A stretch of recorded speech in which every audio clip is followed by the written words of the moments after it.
Hey guys, Liz here of OnePotHuman.com. Today we're going to be doing this super easy white bread. You can turn this into a loaf, it can be pizza, it can be focaccia. It's really up to how you shape it. But the best part is that it doesn't require a lot of active time for bread. And it's a lean bread, so there's not a lot of ingredients. It's delicious though, so let's do it. First goes in 340 grams of water. You have to weigh it out with a scale for best results. Then I've got here a half teaspoon of active dry yeast, which we'll be adding into the water.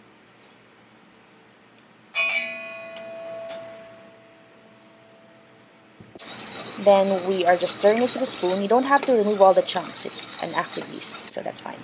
And then I've got here 340 grams of all-purpose flour. If you have bread flour, that's better, but APF works pretty well for this. And then I've got here a teaspoon of salt. Then we're just mixing everything together until there are no dry bits of flour left over.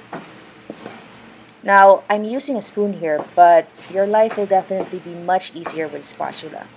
You don't need to use your hands because you don't want to get your hands messy. The whole point of this exercise is just to kind of incorporate everything together. We want to achieve autolysis, which is a process wherein the gluten forms in the dough through the action of the water and the yeast working through the flour.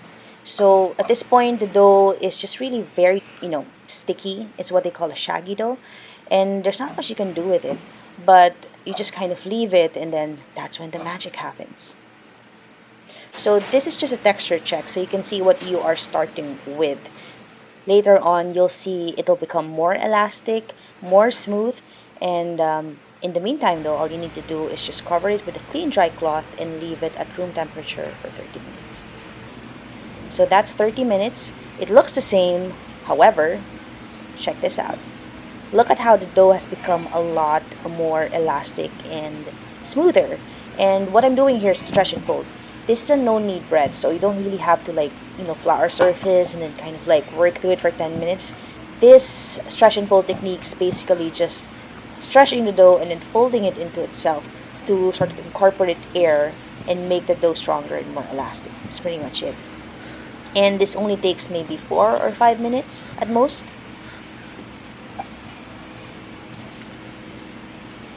So you can see that the dough is starting to become a lot more dough looking without the vigorous action of traditional kneading. At this point, you can pick it up strong enough. You can slap it down into your bowl and then continue your stretch and fold.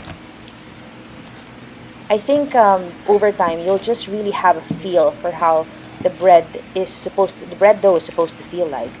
But this is pretty much it. This is a good indication. So we'll be doing another set of stretch and folds, but for now you will be resting the dough for another 30 minutes. After 30 minutes, you'll see that the dough has become a lot more elastic. It's stronger. There's like a pull whenever you try to stretch it out. That's a really good sign. And you'll see that it's sort of become slightly bigger, slightly fatter, I guess is a good word for it. It's really amazing, bread making. You think it's a lot more complicated than this, but really it's not. It's just some work and a lot of time, but it's quite rewarding whenever, you eat it, when you get it out of the oven. That's so cool. So now we are about done with this. We are going to cover this tightly with a plastic wrap and then leave it in the fridge overnight. Here it is in the morning after a cold ferment. You'll see it's grown maybe 3 or 4 times its size. And there's a lot of that really beautiful formation that you get from, doughs with yeast in it. At this point, I have some really oily fingers so that the dough doesn't stick as much to them.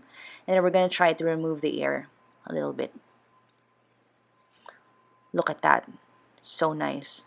Imagine a yeasty civilization in there about to be baked. Dark, but delicious.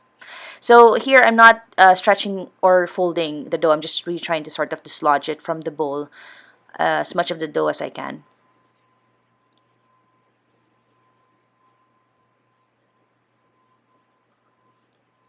And then at this point, I'm gonna cut it in half with just my fingers.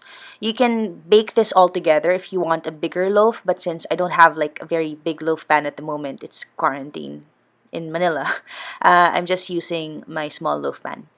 Here, I'm just forming it into a rough ball. Um, you can also do this on a floured clean surface, but you can just use your hands. I don't want to clean a lot of stuff when it comes to cooking. So now that we have that ball, I'm gonna get my loaf pan, which is oiled with some olive oil, and then I'm just gonna drop that dough in there. There's not a lot of sophisticated shaping here, guys. This is just really a basic, really easy bread. I'm shaking it around so that the volume is distributed equally, so that there are no parts of the bread that has more mass than the other. Then I'm gonna cover that and let it sit for an hour, 30 minutes. Now it's ready. It's ready when you poke it and then it comes back up. So in the oven, this is important.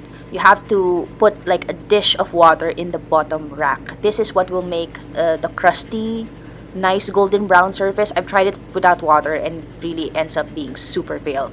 So it's best with this. And then set it 250 degrees. That's the hottest my oven gets. And that will bake for about 20-25 minutes. It's pretty fast. If your oven is not consistent, you can just check the crust. If it looks good, it's probably ready. Here it is. Voila! Oh my god, look at that. It's beautiful. Again, I wish I have a bigger loaf pan, but this is great for serving for 1 or 2 people. Look at how soft it is. There's a beautiful crust, but the bread is nice and soft. As I said earlier, you can also shape the dough into a pizza shape. You can also make it into a focaccia shape. You can put some garlic and butter on top of that focaccia. Oh my god, so delicious. You can also put some tomatoes or olives. There are so many things you can do with this dough, really. And that's why it's so versatile, and that's why I really like making this. So that's it, guys. That is my super easy white bread recipe. I hope you enjoyed my video. I'll see you at onepothuman.com.